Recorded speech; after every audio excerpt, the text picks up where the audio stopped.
Bam. Yeah. Spread these coals out a bit in a minute. How these is doing. Okay. Oh yeah. Oh yeah. Man. Looking good, ain't we? Probably need to put a little bit more on here. But soon come in due time, you know.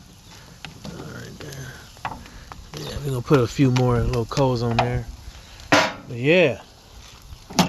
That's how we do it. Look at them steaks. Oh yeah. Rib eyes. I should have got the porterhouse. I like porterhouses. But these are due. Got these on here too. Actually, you know what I'm gonna do? I'm not just gonna put more wood on there. I'm just gonna put I'm more coal. I'm just gonna put straight wood. It's gonna flame up on a brother, man, but it'll be alright. Today, I believe, let's look. I think we're using apple. Yeah. Yeah, we're using apple. We use apple today. You know, I'm in Michigan, man, so I don't know where you go and find a big bag of wood of apple, but I don't know where you go and get that from. This motherfucker with my eyes, though. But yeah, you know, of course, steaks don't take that long to cook, but you know, when it comes to black folks, you know, some people like their stuff cooked all the way, but not me. But let's talk about boxing. So, you know, Jared Hurd got his ass whooped. You know, I never said who was going to win that fight, but I said, you know, I don't know. Like, you know, I couldn't call it. I couldn't call who was going to win that fight, and the reason why I couldn't call it is because of the simple fact is I thought they were both good fighters. You know what I'm saying? And you know, some people say, yo, you know, this person got L's and this person don't got L's, and he lost against this person. Yeah, sometimes that works out. Sometimes that way of thinking works out, but that doesn't work all the time. You know, I saw that they were both good fighters. So, you know, and you know, boxing is like one of those things you know, sometimes it's not always the best fighter that wins, but in this case, it was the fighter who had the best plan, as far as what I can see.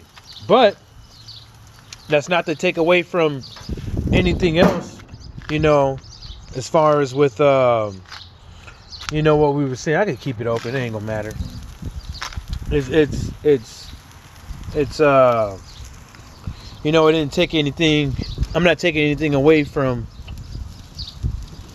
J-Rock or anything, but I'm just saying, you know, he won the fight fair and square. He didn't get on his bicycle and run and throw pot shots. You know what I'm saying? He's you know, stood in the paint and all that stuff and gave it to him. I didn't think that J-Rock was gonna be strong enough to fight that type of fight the way he did to that extent.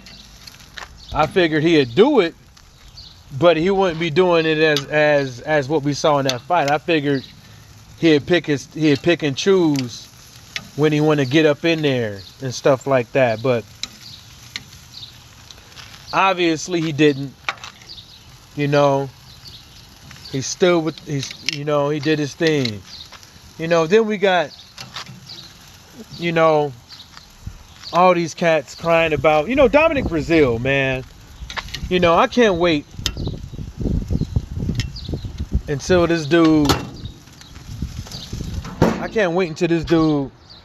you know, I'm gonna stand over here out of the elements. I can't wait till Dominic Brazil meets Deontay Wilder in the ring. And the reason why I say this is because the guy, he continues to sit around running his mouth, acting like he's this and he's that, critiquing Deontay Wilder's resume and stuff like that. This dude is going to say something like, Deontay Wilder in the last 4 years ain't fought nobody, blah, blah, blah, whoop, whoop, whoop. And I'm like, whoever the fuck you fought in the last fucking 4 years? And damn near everybody that Wilder fought in the last 4 years will whoop your ass. Who the fuck have you fought? You fought a whole bunch of guys that didn't have stamina. You know what I'm saying? You fought a whole bunch of... If them guys would have had... And I'm not saying they're grown, but I'm saying that in them other cats, they had stamina, they would have had your ass up out of there. You know what I'm saying? You just got lucky. You want to talk about Deontay Wilder? Let's talk about your resume. Now, I couldn't tell you what was on your resume because you ain't worth a damn to even really be talking about. Like, your resume ain't worth a damn to talk about. You got one of the worst. You got, out of everybody in every sanctioning body that's a mandatory right now, you have one of the worst fucking records. You have one of the worst, atrocious records. Be happy, be glad that you're in a position that you are in. Don't go around here loud mouthing, talking about, oh, Wilder this, Wilder that. Sometimes when you hear a woman talking about a man, talking bad about a man, oh, he ain't good in the bedroom and this and that and the third. Sometimes that bitch needs to check herself first. But in this case, the bitch is Dominic Brazil. He needs to check himself first because he might be the problem. What's wrong with boxing? How the fuck you become the mandatory? And the guy that you fought, and if that guy would have won, they wasn't going to make him the mandatory. Did you know? Did everybody know that? They wasn't going to make him the mandatory. But what happened with him? Didn't he get hurt in the ring or something like that? Man, come on, bruh. You ain't got a pot to piss in and a window to throw it out of, and you up over here talking shit. What a shame. What a shame. That's all I got to say. What a motherfucking shame. They're coming out good. What a shame. Your daddy should have pulled out, Dominic. Because this is it. If you lose this fight, Dominic, out of all that shit talking you was doing, if you lose this fight, what does that mean for your career? What does that mean for what your word, you with your old lady? You getting knocked out in front of your whole family and stuff like that. What does this mean for you and your career? Since you want to critique Deontay Wilder, what does this fight mean to you? I hope Dominic Brazil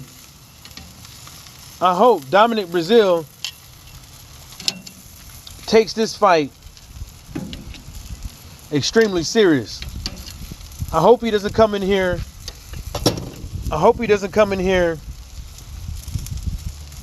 Like, actually, you know what I'm gonna do?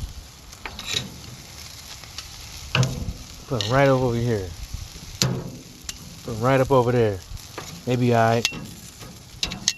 Just get some goddamn smoke. Maybe alright over there. I hope Dominic Brazil takes this fight, right, serious. I'm not talking about coming in here.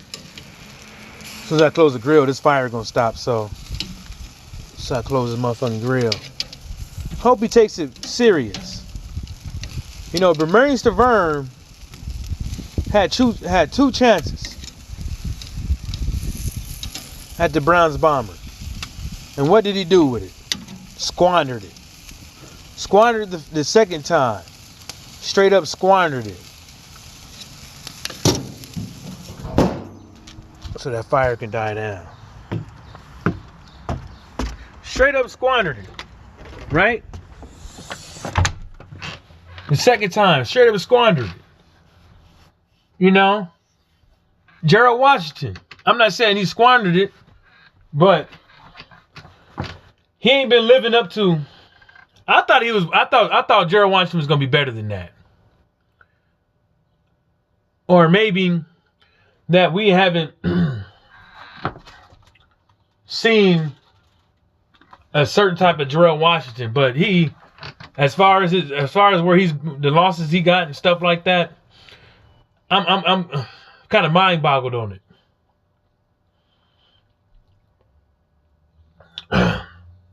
But Dominic Brazil, you know, of course, he got a different trainer. Hope he got some good, decent sparring partners in there. Hope he doesn't squander this opportunity.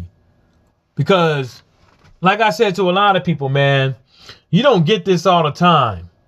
You know, to be the caliber of fighter that Dominic Brazil is, he's lucky. He's lucky that he got his shot. He's lucky that he gets to train for a few months for this shot without like 3, 4, 5, 6 weeks notice. He's lucky that he's able to actually have a proper training camp with that type of record fighting for a fucking world title. He should be lucky. Now I hope this man don't go up in here and squander it and get put out real quick and easy. I hope he put up a fight. Hell, if he wins, he wins. I don't think he will. But if he wins, he wins. But I don't think he will. Just by looking at how he fights. You know what I'm saying? He throws a lot of I hope it hit a nigga haymakers. I hope I hit a nigga haymakers. You know what I'm saying? He throws a lot of them. Watch his fights. Hell, watch his last fight. You know, it's all fun and games, Dominic, until your time is up. And on that note, shout outs to the LDBC and everybody stay sucker free.